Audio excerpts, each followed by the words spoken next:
Olá, meus queridos, tudo bem com vocês? Eu sou a professora Ana Júlia Cachan e é uma honra estar aqui com vocês na semana de atualização do G7 Jurídico, trazendo um pouquinho das novidades do segundo semestre de 2020 no direito previdenciário. Eu vou tratar aqui com vocês de algumas modificações legislativas e também de entendimentos jurisprudenciais do STJ e da TNU. A TNU trabalhou bastante no segundo semestre, julgando vários temas relacionados à matéria, então nós vamos tratar dessas questões aqui.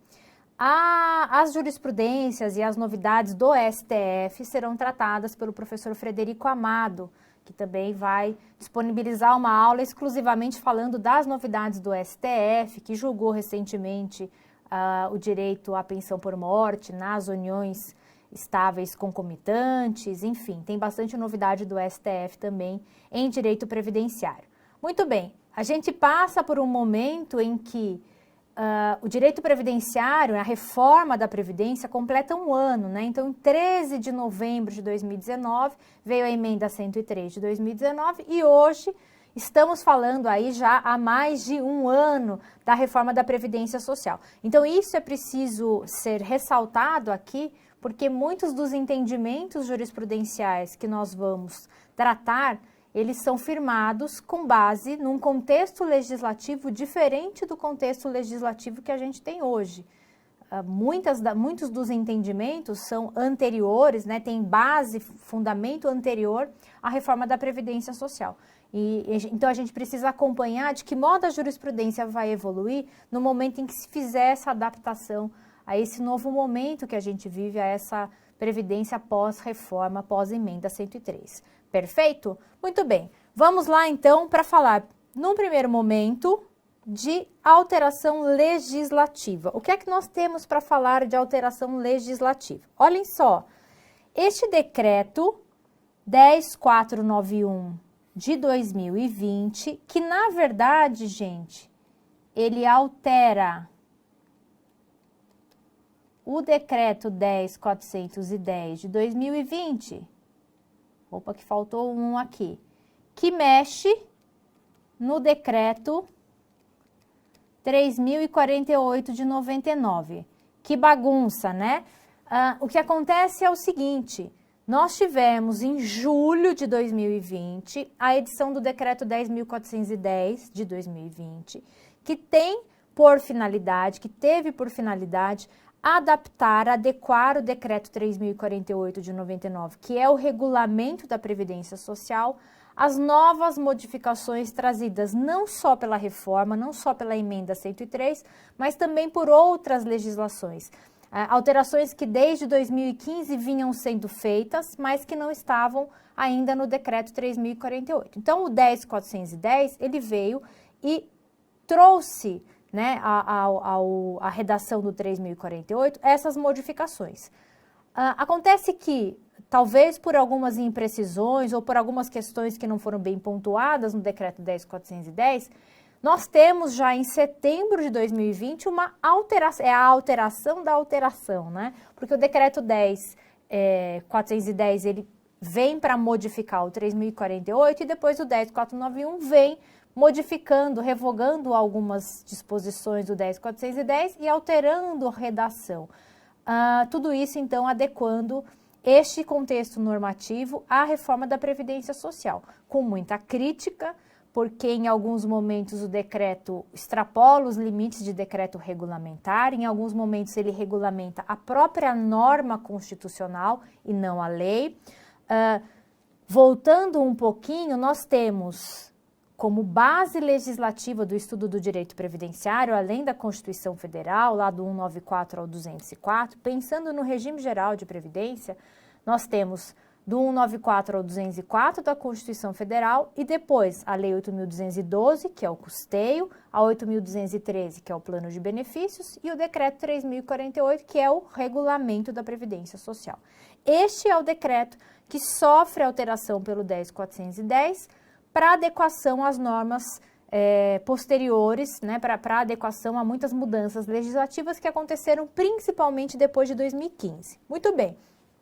Este que nós vamos tratar aqui é um decreto que faz o ajuste nas modificações do 10.410. Então, observem que eu estou tirando aqui desta norma alguns pontos que são pontos mais relevantes e mais importantes para a gente abordar aqui, porque algumas questões, na verdade, foram só ajustes, né, que foram feitos por esse decreto. O 10.410, gente, ele traz uma mudança muito significativa no 3.048. Eu já tive a oportunidade de falar para vocês isso antes, né? Quem já assistiu a semana de atualização do meio do ano de 2020 sabe do que eu estou dizendo, da importância de se fazer a leitura do 10.410 para pontuar aí quais são essas mudanças, como é que o sistema está lendo a reforma da Previdência Social, ainda que muitas questões, mesmo, serão objeto de judicialização porque vários momentos o decreto extrapola a lei, extrapola a própria Constituição Federal,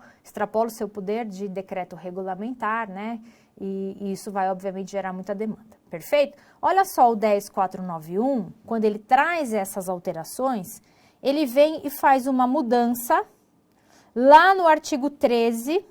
O artigo 13 é o artigo 10.410, que, na verdade, regulamenta o artigo 15 da Lei 8.213 de 91.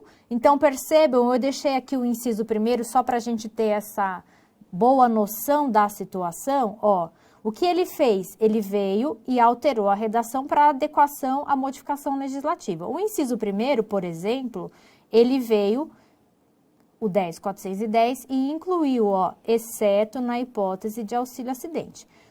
O que é o artigo 15 da 8.213? O artigo 15 da 8.213, ele trata do período de graça, que é aquele período que o segurado mantém a vinculação dele com o sistema, mesmo que ele não esteja fazendo nenhuma contribuição, tá? É um período que ele mantém a vinculação sem contribuição.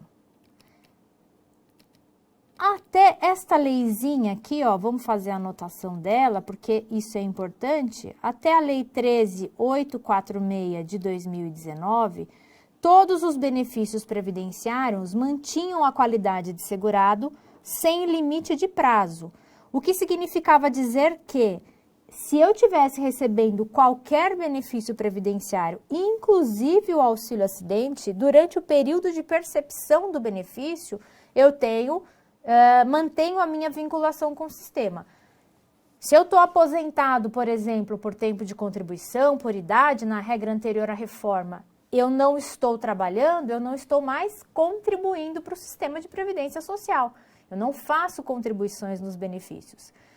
Com a exceção do salário maternidade, tema que agora foi abordado pelo STF, é o tema 72 do STF, que diz, então, o STF entende que é inconstitucional a contribuição sobre o salário maternidade. Se eu estou aposentado, gente, eu não trabalho, eu não estou pagando o INSS, mas mantenho a minha vinculação porque o período de graça permite que essa vinculação aconteça durante a percepção de benefício.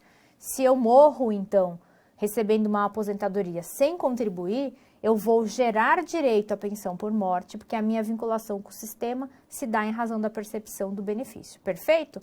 Até a 13.846, o artigo 15, inciso 1º, dizia lá, mantém a qualidade segurada, aquele que estiver em gozo de benefício sem limite de prazo. A 13.846, que é a lei de conversão da MP 871, botou uma vírgula, né? Exceto auxílio acidente. E o decreto 10.410 veio e consertou o decreto 3.048 para colocar aqui, então, que o auxílio acidente não mantém a qualidade de segurado. Não fica no período de graça, portanto, quem está em gozo de auxílio acidente. Perfeito? Essa é uma alteração do decreto 10.410, que não é o nosso objetivo de estudo aqui, porque ele é de julho de 2020. A gente vai trabalhar aqui decisões e legislações posteriores, né, a agosto de 2020. O decreto que a gente estuda, o 10.491, ele é de setembro de 2020. Vejam só aqui no inciso 2º do artigo 13 o que ele fez. Olha só, como é que o decreto 10.410 trazia a redação do inciso 2º. Dizia assim, ó, que mantém a qualidade de segurado independentemente de contribuições até 12 meses após a cessação das contribuições, observado o disposto no parágrafo 7º e 8º e no artigo 19e. Então, trazia para a gente esta manutenção da qualidade de segurado de 12 meses apenas e tão somente após a cessação das contribuições. Este tema, né, ele foi objeto de bastante debate, justamente pelo fato de que a lei, lá no artigo 15, no inciso 2º, diz que a manutenção da qualidade nessas situações aqui é na cessação por 12 meses após a cessação das contribuições ou nas situações em que o segurado está com um contrato de trabalho suspenso ou licenciado, tá? Isso significava dizer, nesta redação aqui, que os benefícios por incapacidade não entravam mais na regra de manutenção da qualidade de segurado após a cessação. O que é que o decreto dizia antes? Que mantinha a qualidade de segurado após a cessação das contribuições ou a cessação de benefício por incapacidade. Então, se eu fiquei recebendo um auxílio-doença, antigo auxílio-doença, atual auxílio por incapacidade temporária, ou uma aposentadoria por invalidez, atual aposentadoria por incapacidade permanente. Após a cessação, eu não tinha mais essa vinculação de 12 meses, foi uma regra trazida pelo 10.410. E aí, veio esse decreto 10.491 e consertou. Olha só, ele vem aqui e diz, nova redação, que será mantido por até 12 meses, após a cessação do benefício por incapacidade ou das contribuições, observado o disposto nos parágrafos 7º e 8º e o artigo 19e do próprio decreto.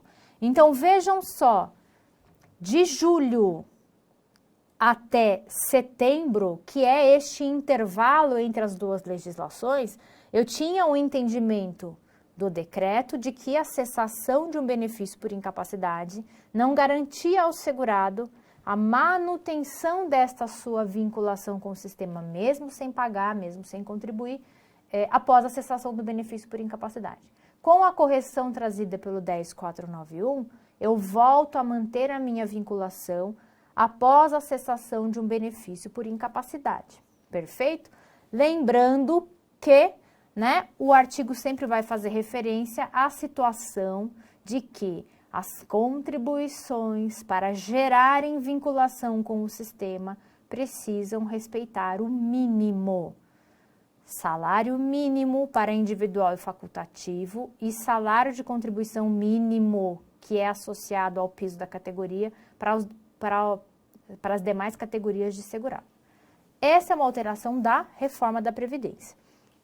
A emenda 103 trouxe a regra de que só serão computados como tempo de contribuição aquelas contribuições feitas acima do limite mínimo de salário de contribuição, tá? O decreto 10.410, e aqui nesse ponto eu particularmente penso que ele é inconstitucional, essa regra não está na lei. Então aqui ele está regulamentando a própria Constituição Federal. Figuraria como um decreto autônomo, o que não é autorizado pela Constituição nessa hipótese aqui específica.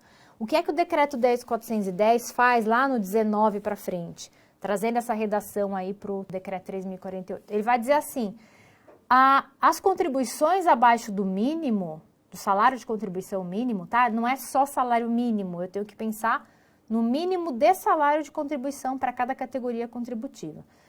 Que essas contribuições não vão valer como tempo, como está lá na Constituição, mas também não vão valer como carência e como qualidade de segurado. Então, olhem só como é problemático isso. Se eu fiquei 1 ano trabalhando com remuneração abaixo de um salário mínimo, este 1 ano não vale como tempo de contribuição, não vale como carência e não mantém a minha qualidade de segurado, não me mantém vinculado ao sistema. Quando eu cesso essas contribuições, eu entro no período de graça? Não, porque só mantém a qualidade de segurado quem tinha, não é? É uma condição anterior. Se as minhas contribuições abaixo do mínimo não contam como não me vinculam, não me dão qualidade de segurado, também não me jogam no período de graça. Por isso a referência aqui a esse dispositivo que eu penso aqui nesse particular que ele é inconstitucional. Mas a par da discussão toda que vai existir a respeito desse tema, a própria Constituição Federal e o Decreto 3.048, na redação do 10.410, trazem ao segurado que tem contribuições abaixo do mínimo a possibilidade de complementar a qualquer momento as suas contribuições, agrupar, que significa usar várias competências para chegar no salário mínimo, desde que se observe o ano civil.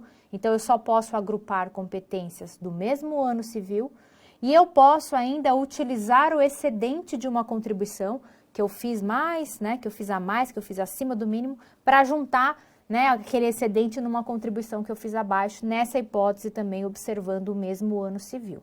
Então, sempre a qualquer momento, com os acréscimos legais, mas na hipótese de agrupamento e de utilização do excedente, eu vou me limitar ao ano civil, à competência, tá? Por exemplo, você tem lá 5 contribuições abaixo do mínimo no ano de 2020. Você quer agrupar, você quer juntar para fazer aquilo valer para você. Você pode fazer em 2021, 2022, 2023, não tem problema, desde que você agrupe contribuições do ano civil de 2020.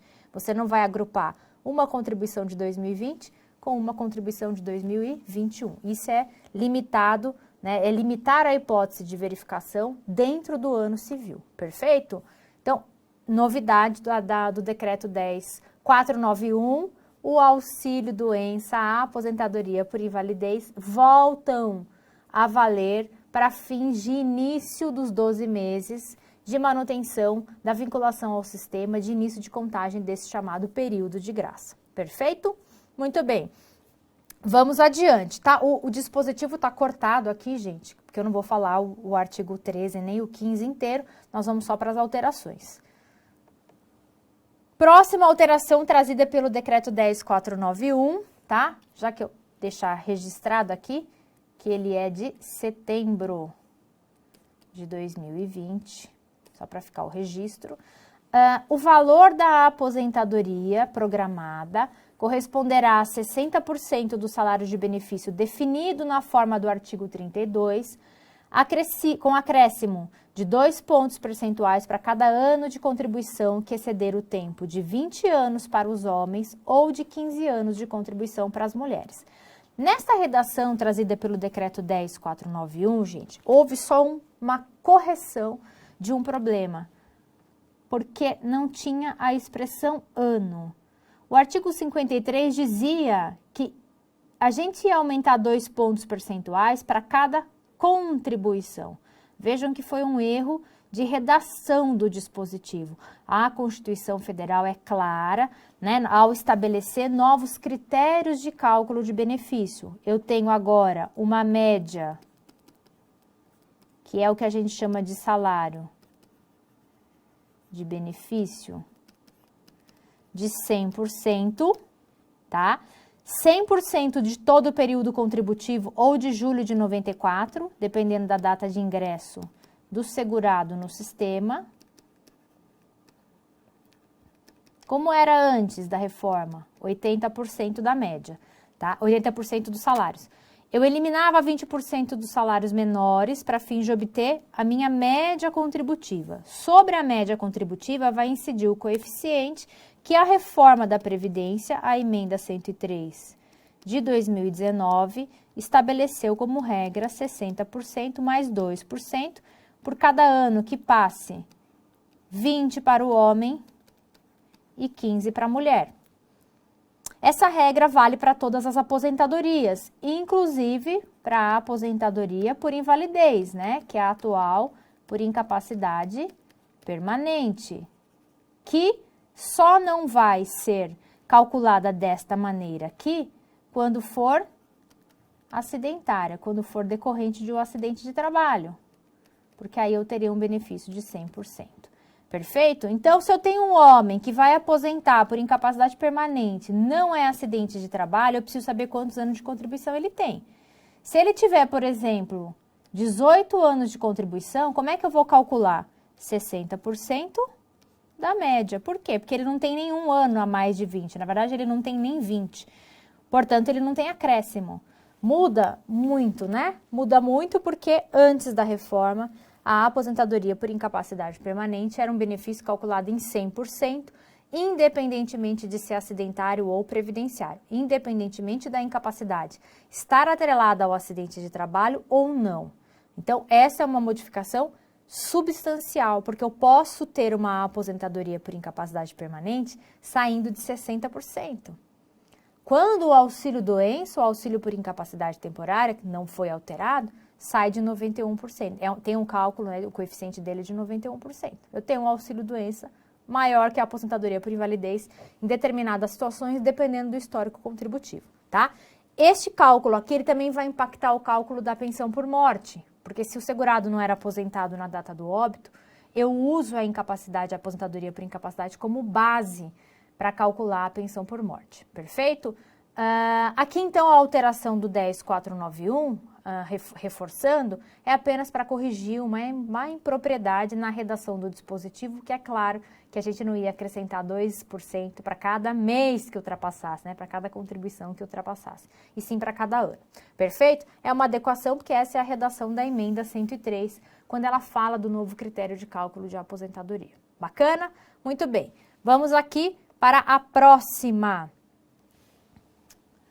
173 do decreto 10.491, lembrando sempre, né, que ele traz a modificação lá, final, né, no decreto 3.048, que é o regulamento da Previdência Social. Muito bem, ó, o segurado em gozo de aposentadoria que voltar a exercer atividade abrangida pelo regime geral de Previdência Social, lembrando que o aposentado que permanece ou retorna ao mercado de trabalho é segurado obrigatório, tem que contribuir.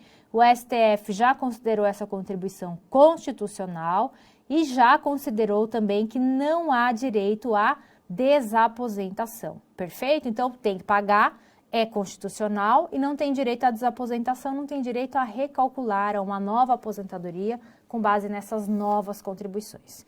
Aí ele vem aqui para dizer também, para corrigir uma redação inadequada que o 10.410 tinha trazido para o 3.048, para dizer que nessas situações em que o segurado permanece ou retorna ao mercado de trabalho, é segurado obrigatório, vai pagar o INSS, a que ele tem direito? Olha só a que ele tem direito. Salário família e reabilitação profissional, quando é empregado, inclusive doméstico e trabalhador avulso, tá? O erro qual era? O doméstico não tinha sido inserido aqui e salário maternidade, que na redação anterior, gente, estava o salário maternidade só para empregado e trabalhador avulso. E este é um direito de todos os segurados. Perfeito? Então, tô aposentado. Tenho direito tenho que contribuir para o INSS? Na minha aposentadoria, não. Vejam lá o 195, inciso 2º da Constituição Federal, quando ele fala da contribuição do trabalhador e demais segurados, que não incide contribuição sobre aposentadorias e pensões no regime geral de Previdência Social. Você que vai ser servidor público, que já é servidor público, tem uma regra diferente lá no artigo 40. Tem que contribuir, né, para quando é inativo, com a parcela que excede o teto do regime geral. No regime geral, eu tenho o que a gente chama de imunidade tributária. Não incide, então, contribuição na aposentadoria e pensão. Mas a imunidade, ela é do benefício e não da pessoa do aposentado. Se eu aposentei, continuei trabalhando, na minha aposentadoria eu não pago, mas no meu salário eu vou pagar. E pagando sobre o meu salário, para não dizer que você não tem direito a nada, você tem direito a quê? Salário família, que é aquela cotazinha, né, paga por pro segurado de baixa renda, que tenha filho menor de 14 anos ou inválido. Depois eu tenho direito à reabilitação profissional, que é o quê? Serviço previdenciário. Não é prestação pecuniária, então não reverte valores para o segurado.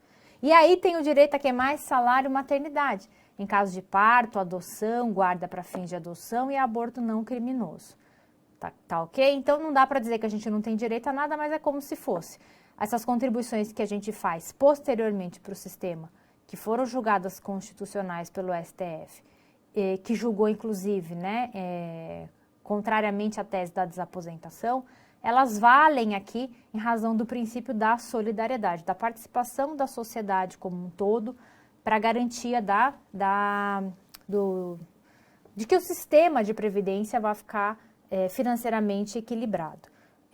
Então, é a sociedade toda participando, é quem pode mais pagando por quem tem pode menos, é o princípio da solidariedade que interessa, que serve de base aí ao sistema de previdência, ao sistema de seguridade social como um todo. Ok? Essas são as modificações trazidas pela legislação que foi publicada agora no segundo semestre de 2020. Passamos então ao estudo das jurisprudências, né, das decisões jurisprudenciais em recurso repetitivo aqui, em recurso representativo de controvérsia no STJ, porque são aquelas que vão impactar de forma mais importante o estudo de vocês para a prova de concurso público. Perfeito? Começamos então pelo STF e a partir pelo STJ, desculpe, e daí iremos para falar das decisões da TNU. O STJ, nesse segundo semestre, não tem tantas decisões importantes de direito previdenciário, uma muitíssimo importante, que é a dos vigilantes, mas ele não tem, em termos de quantidade, decisões como tem a TNU. O STF acaba trazendo, nesse segundo semestre, mais entendimentos, né, destrancou algumas matérias que estavam represadas lá, e o STJ tem muito tema para ser apreciado, temas que inclusive foram pautados para dezembro de 2020, mas que no final não foram julgados. A gente fala primeiro do tema 1030 do STJ. Tema 1030 diz o quê? Olha só, ao autor que deseje litigar no âmbito do Juizado Especial Federal Cível, é lícito renunciar de modo expresso e para fins de atribuição de valor à causa ao montante que exceda os 60 salários mínimos previsto no artigo 3º caput da Lei 10.259 de 2001, aí incluídas, sendo o caso, as prestações vincendas. Aqui é a autorização de renúncia. Essa autorização de renúncia é uma autorização, gente, para fins de valor da causa. Não é uma renúncia para fins executivos, para fins de execução, de modo que o precatório, se for o caso, né, pode ser expedido. O que eu tenho que pensar se é uma renúncia para fins de valor da causa? Que eu tenho que somar aqui, ó, as prestações vencidas até a propositura da ação, mais as 12 vincendas. Aqui eu posso renunciar. Se o meu processo demorar anos e anos e anos e anos e o valor superar 60 salários mínimos, que é o limite do Juizado Especial Federal, eu posso requerer precatório, sim, porque a minha renúncia ela está limitada ao valor da causa. Então, eu só renuncio às prestações vencidas até a propositura da ação e também as 12 vincendas, que é o critério de estabelecer valor da causa para fins de Juizado Especial Federal. A gente sabe que o Juizado Especial Federal tem competência absoluta em razão do valor da causa, o limite é de 60 salários mínimos. Então, se a pretensão supera 60 salários mínimos, eu preciso me socorrer aí ou das varas previdenciárias ou das varas federais, dependendo de onde eu estiver. Se a minha pretensão supera 60 salários mínimos, apurada naquele momento de se atribuir ao valor da causa, e eu, segurado, tenho a intenção de permanecer no juizado, eu posso renunciar, é uma renúncia que tem que ser expressa, tá? eu posso renunciar para me valer deste procedimento que pode ser, né, dependendo da situação, um pouco mais rápido do que o procedimento na Justiça Federal. Agora, olha só, eu vou fazer como isso? Eu vou pegar tudo que venceu de prestação, tudo que o INSS me deve de benefício até o dia que eu propus a ação, mais um ano das vencendas. Passou de 60, eu posso renunciar. Mas meu processo vai andar e no curso desse processo vão se vencer outras prestações. Isso é uma possibilidade, isso é uma realidade. Chegando lá no final, trânsito em julgado, vou executar. Eu sei que se for o valor da condenação até 60 salários mínimos, vai expedir o RPV, né, que é a requisição de pequeno valor. Se ultrapassar, precatório. Então, não significa que esta minha renúncia implica a impossibilidade de expedição de precatório lá no final, quando eu entrar na fase executiva do processo, porque ela está limitada para fins de atribuição do valor da causa.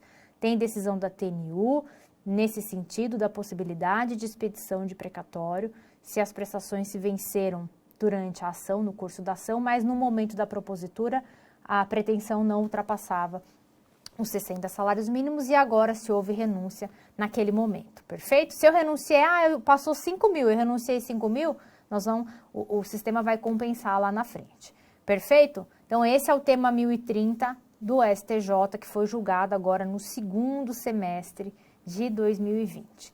A gente vai encerrar esse primeiro bloco e no segundo bloco eu ainda falo de STJ e um pouquinho da TNU, tá bom? Agradeço a sua atenção até aqui, te encontro no próximo bloco.